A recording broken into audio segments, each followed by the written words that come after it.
अस्सलाम वालेकुम नाज़रीन, मैं हूं आपका मेज़बान अली रहमान खालिद और नर्चर बाय नेचर में आपको फिर से एक बार खुशामदीद कहता हूं। आज हमारे साथ मौजूद हैं डॉक्टर कमरुल हसन साहब, जो कि पाकिस्तान में MBTI पे बेशुमार काम कर चुके हैं और MBTI एक्सपर्ट हैं। इसके साथ साथ ये काउंसलिंग भी देते हैं और लोगों को बताते हैं कि वो अपनी पर्सनैलिटी टाइप को आइडेंटिफाई कैसे करें और फिर उसके मुताबिक अपनी स्ट्रेंथ्स और वीकनेसेस पे किस तरह काम कर सकते हैं। अस्सलाम वालेकुम डॉक्टर साहब, कैसे हैं आप? वालेकुम सलाम। डॉक्टर साहब, आज हम जो है ना वो इन्वेंटर ENTP टाइप पे बात करेंगे, जो कि बहुत यूनिक टाइप है और जितनी भी शायद इजादात हुई हैं उनमें इस टाइप का बहुत रोल है। तो आप बताएं कि जो इन्वेंटर ENTP टाइप है, इस टाइप के जो बच्चे हैं, सबसे पहले तो उनकी आइडेंटिफिकेशन, उनको पहचाना कैसे जाए, वो खुद को कैसे पहचाने और उनके पेरेंट्स उनको कैसे पहचाने? बहुत शुक्रिया जी, बहुत शुक्रिया। ENTP अगेन NT टाइप है और बहुत स्ट्रेटेजिक टाइप है, और क्योंकि ये ई बच्चे होते हैं तो बहरहाल ये बड़े वाइब्रेंट होते हैं, एक्टिव होते हैं और बचपन से वालिदैन को बता देते हैं कि हम दुनिया में आ गए।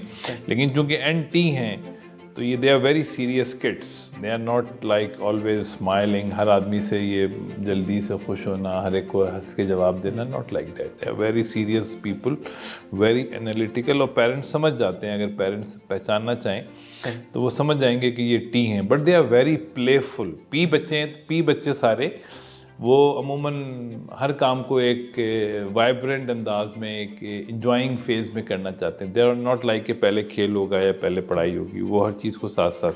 तो बहुत प्लेफुल एटीट्यूड होता है इनका और बड़े रिफ्लेक्टिव, और हर चीज़ में वाई क्यों, कोई चीज़ देंगे ये तोड़ देंगे, क्यों हो रहा है, कैसे हो रहा है, हर चीज़ की वजूहात को जानने के ये तलाश में रहते हैं।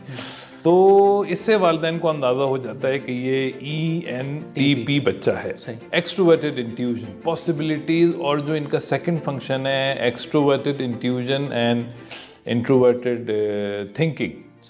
Extroverted intuition and introverted thinking. अब आप मजे की बात देखें कि जो आइंस्टाइन का फर्स्ट फंक्शन है वो इनका सेकंड फंक्शन, वो इनका सेकंड है एनालिसिस। इनका फर्स्ट फंक्शन है पॉसिबिलिटी। यार दुनिया को चाहिए क्या, प्रॉब्लम क्या है दुनिया की। आप इनको कोई प्रॉब्लम बताएं, ये उसका इंटरनल एनालिसिस करके उसका सोल्यूशन दे देंगे। मॉडर्न मतलब टेक्नोलॉजी के जरिए हाँ, लॉजिकल सोल्यूशन कोई भी उसका होगा। अब इसकी बहुत बड़ी मिसाल एडिसन भाई हैं। तो एडिसन जो है वो ही वॉज वेरी इंटेलिजेंट, बहुत ज़हीन बच्चा था। स्कूल वालों ने कहा मैं समझ ही नहीं आ रहा ये इतना ज़हीन है, ये बातें नहीं मानता हमारी। क्योंकि ये जो NT बच्चे हैं या N, वैसे तो सारे N बच्चे, इनके जहन में अपना एक विजन होता है, अपनी एक वजूहात होती है काम करने की। जब तक उस वजह को आप ना ब्रेक करें, ना उसका जवाब दें, ये आगे नहीं जाते। वो कहते हैं इसका जवाब दें पहले। तो एडिसन को स्कूल से निकाल दिया। माँ ने कहा नहीं, मेरे लिए तो बहुत अच्छा बच्चा है, is doing very well job. फिर उसको वो लाइब्रेरीज ले जाती, तो लाइब्रेरीज में उसने फेरेडे को पढ़ा, करंट पढ़ा। करंट के बाद उसने बादल देखे तो उसमें उसने रोशनी नजर आई, फौरन उसके जहन में आई। यानी आइडिया को लॉजिकल एनालिसिस से कनेक्ट करके ये इन्वेंशंस करते हैं, चीजें इजाद करते हैं। तो एडिसन ने पहली प्राइवेट इन्वेंशन लैब बना दी। तो extroverted intuition and introverted thinking makes them inventor. सही। अच्छा सर, मैं आपसे ये पूछ रहा था कि ENTP जो बच्चा है उसको डेवलप करने के लिए, उसकी जो है उसको नर्चर करने के लिए बेहतरीन माहौल कैसे फराहम किया जा सकता है? हाँ, देखिए इसमें बड़ी अच्छी मिसाल हमें मिलती है स्टीव जॉब्स की। अगर हम हिस्ट्री थोड़ी सी देखें ना, कि जिन साहब ने उसको पाला, जिस कपल ने, उसके जो पेरेंट्स थे, वो उनके बारे में आता है कि उन्होंने, देखिए बच्चे को ऑब्जर्वेंट होके देखना पड़ता है हमें कि बच्चा किस तरह का है। तो वो उन्होंने नोट किया कि ये बड़ा टेक्निकल है, चीज़ों के अंदर जाना, खोल के देखना क्या हो रहा है, हर चीज़ को ना एज इट इज़। यानी उसको खेलने का शौक नहीं था, उसको खिलौना चल कैसे रहा है इसका शौक था। He was not interested in playing with the toys, he was interested कि ये खिलौना चल कैसे रहा है। लॉजिक्स पे जा रहा था वो। तो वो क्या करते थे, उन्होंने उसको इनकरेज किया। अब ये बड़ा हम लोगों के लिए एज ए पेरेंट बहुत इंपॉर्टेंट है कि वो खिलौने ला के तोड़ के उसको दे दिया करते थे स्टीव जॉब्स को, बेटा इसको सही करो, जोड़ो, सही करो। तो वो लॉजिक से उसको सही करते। तो इस तरह हमें पेरेंट्स को चाहिए कि बच्चे की जिस स्किल को भी वो देखें कि वो इंटरेस्ट ले रहा है, उसमें चाह रहा है, उसमें उसको और अपॉर्चुनिटीज़ दें कि वो वैसे ही काम ज़्यादा करे। तो इस तरह चूँकि अगर हमें पेरेंट्स पहचान लें कि ये ENTP बच्चा है हमारे यहाँ, तो उसको तो रीडिंग की अपॉर्चुनिटी देना, उसको चीज़ें समझने की रिस्पॉन्सिबिलिटी देना, अपॉर्चुनिटीज़ देना उसके लिए, क्योंकि वो डिफरेंट बच्चे होते हैं ENTP। वो आम बच्चे खेलने कूदने वाले नहीं होते, they are very logical and business like. उनको फिर हमने साइंटिफिक अपॉर्चुनिटी, ताकि उनका लॉजिक का जो सेंस है वो डेवलप हो, तो वो उनको देना बहुत ज़रूरी है। सर एक चीज़ जो है ना बहुत इम्पॉर्टेंट है, क्योंकि जो क्लैश आता है ना मोस्टली पेरेंट्स का और उनके बच्चों का, वो यहाँ पे आता है कि कुछ प्रोफेशंस को, जैसे मेडिकल है, इंजीनियरिंग है, या इस तरह के 2-4 और प्रोफेशंस हैं, पेरेंट्स के माइंड में ये बात होती है कि अगर ये इस प्रोफेशन में चले जाएंगे, उसकी पैदाइश के वक्त से ये बात शुरू हो जाती है उनके माइंड में कि जब ये इस प्रोफेशन में जाएंगे तो ये एक्सेल करेंगे तो अर्निंग भी ज़्यादा होगी, माशरे में इज़्ज़त भी होगी, एक चीज़। लेकिन बच्चे की अगर पर्सनैलिटी टाइप वो है ही नहीं, मतलब मिसाल के तौर पे अगर बिजनेसमैन है और उसमें वो टी ही नहीं है, NT नहीं है या ST नहीं है, तो वो बच्चा ज़ाहिर है कि वो कुछ और है, वो SFP है या कुछ भी और है। तो उसके लिए पेरेंट्स के लिए भी ये समझना बड़ा मुश्किल होता है। वो अपनी तरफ से तो ज़ोर लगा रहे होते हैं कि हम इसके भले के लिए चाह रहे हैं कि ये कल को कुछ कमाएगा नहीं तो क्या करेगा, या जिन प्रोफेशंस को ये देख रहा है, राइटर को, पोइट्री को, इसमें क्या कर लेगा, ये एक्सेल कैसे करेगा, या मीडिया में है कैसे एक्सेल करेगा। तो यहाँ एक बड़ा गैप आ जाता है। इसको आप कैसे देखते हैं और इसको कैसे एड्रेस किया जा सकता है? देखिए, पेरेंट्स को ये समझना चाहिए कि हर बच्चा जो है ना वो बेहतरीन पैदा होता है, सही। और हर बच्चा हर काम कर सकता है, प्रोवाइडेड कि उसको accommodative and individualised training and parenting मिल जाए।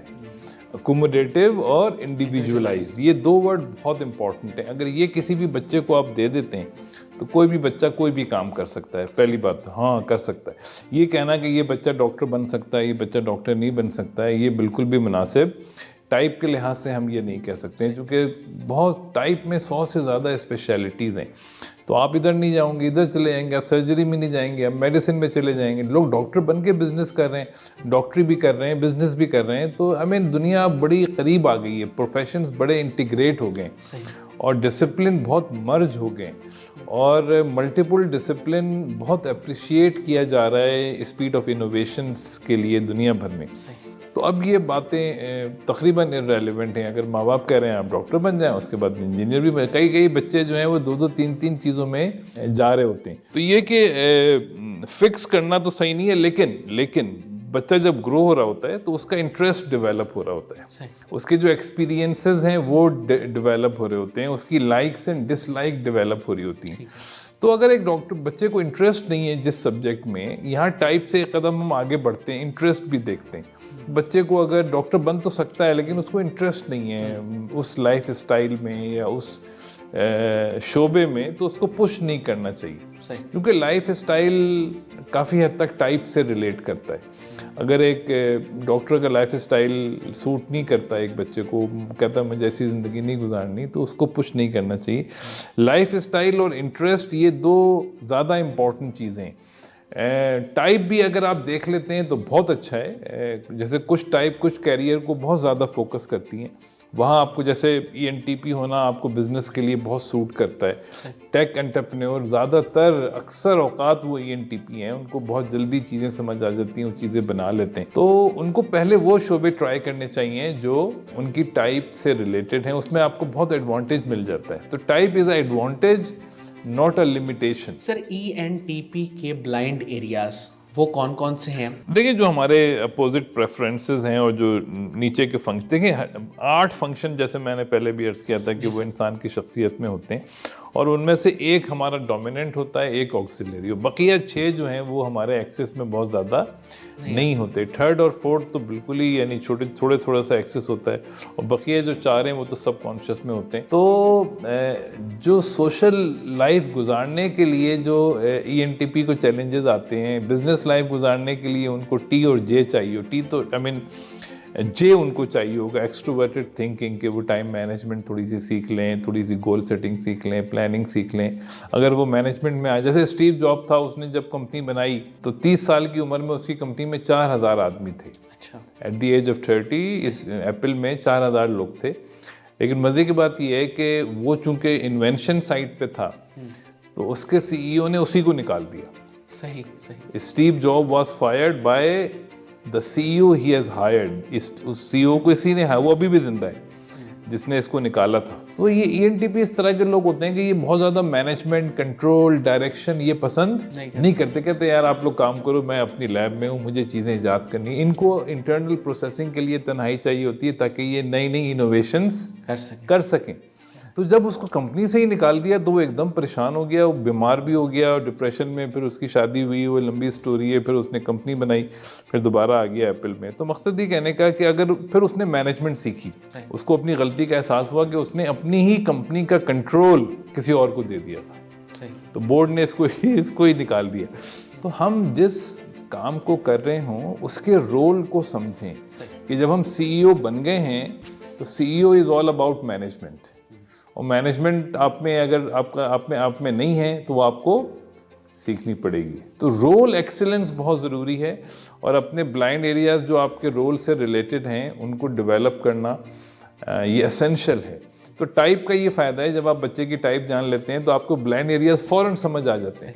टेंशन की बात नहीं है, फोकस ऑन द चाइल्ड, उसकी टाइप पे फोकस करें, शख्सियत पे फोकस करें, और जो ब्लाइंड एरिया की जहाँ जहाँ ज़रूरत पड़ती जाए, इसी को तो तरबियत कहते हैं कि आप वो उसको प्यार से सिखाते हैं, इखलाक से अच्छे तरीके से सिखाते हैं। देखें, हम ब्लाइंड एरिया जब सीखते हैं हमें तकलीफ़ होती है, तो वहाँ हमें एक अच्छा शफीक उस्ताद चाहिए, शफीक पेरेंटिंग चाहिए, शफकत भरी पेरेंटिंग, ताकि अगर हम गलतियाँ करें तो उसमें हमें कोई सपोर्ट करे। हाँ, उसमें हमें क्रिटिक की गलती तो होगी।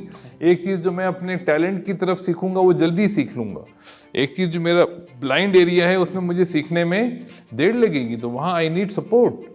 तो वो सपोर्ट पेरेंट्स ने उनको देनी होती है। ख़ास के जे उनको सिखा दें, गोल सेटिंग, टाइम मैनेजमेंट, थोड़ी एम्पैथी सिखा दें।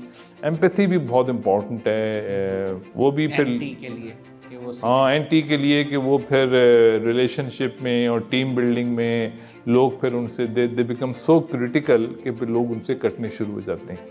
Empathy is very important. तो सर ईएनटीपी के जो करियर्स हैं उसमें जो 2-3 टॉप करियर्स आपके जहन में आते हैं कि इस तरफ इनको जाना चाहिए, क्योंकि पेरेंट्स भी चाहते हैं कि ईएनटीपी की अगर डेवलपमेंट में वो उनको किस साइट पे भेजें? देखिए, आजकल तो ये ईएनटीपी का एरा चल रहा है, इसमें तो टेक्नोलॉजी इतनी बूम पे है, और टेक्नोलॉजी में इनोवेशन बहुत जल्दी आ रही है, तेज़ हो रही है, और they are the leaders in innovation ENTP. बाकी एंटरप्रेन्योरशिप के अंदर भी ईएनटीपी को बहुत ज़्यादा एडवांटेज हासिल है। They are natural entrepreneurs. Sensitive होते हैं ये?